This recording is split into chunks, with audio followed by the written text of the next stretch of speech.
एक सुंदर लेकिन डरावनी वादियों में एक बूढ़ी दादी अपने दो छोटे पोतों के साथ नए घर में शिफ्ट होती है। सामान रखते वक्त बच्चों को एक छोटा डरावना बौना दिखता है। वे डरकर दादी को बताते हैं, लेकिन दादी हंसकर बात टाल देती हैं। एक रात तेज बारिश हो रही होती है। दादी अपने कमरे में सो रही होती हैं, तभी वही बौना उनके बिस्तर पर चढ़ जाता है। दादी डरकर चिल्लाती हैं और बच्चों को लेकर भागती हैं, लेकिन बौना दादी को पकड़ लेता है। दादी बच्चों को भागने को कहती हैं। थोड़ी देर बाद बच्चे पुलिस को लेकर आते हैं, पर दादी गायब होती हैं। वहीं वह छोटा खौफनाक बौना अंधेरे में खड़ा होकर खुशी से नाच रहा होता है। आज का शिकार मिल गया।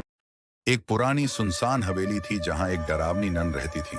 उसका लंबा काला शरीर था, खून जैसी लाल आंखें और नुकीले दांत। पूरे गांव के लोग उससे बहुत डरते थे। एक रात तेज बारिश हो रही थी। दो दोस्त जिज्ञासा में उस हवेली के अंदर चले गए। अंधेरे में वो नन छिपकर उन्हें घूर रही थी। अचानक वो सामने आ गई। डरावनी हंसी हंसी और एक लड़के को जोर से पकड़कर तहखाने में घसीट ले गई। दूसरे दोस्त की चीख सुनकर वो भी पकड़ लिया गया। तहखाने में नन दोनों को नोचने लगी। उनके शरीर खून से भर गए। वो चीखते रहे, लेकिन बाहर सिर्फ बारिश की आवाज थी।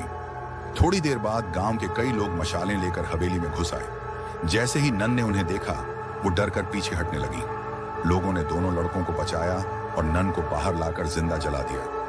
उस दिन के बाद से हवेली हमेशा के लिए शांत हो गई। लेकिन कहते हैं, आज भी बारिश की रातों में वहां लाल आंखें चमकती नजर आती हैं।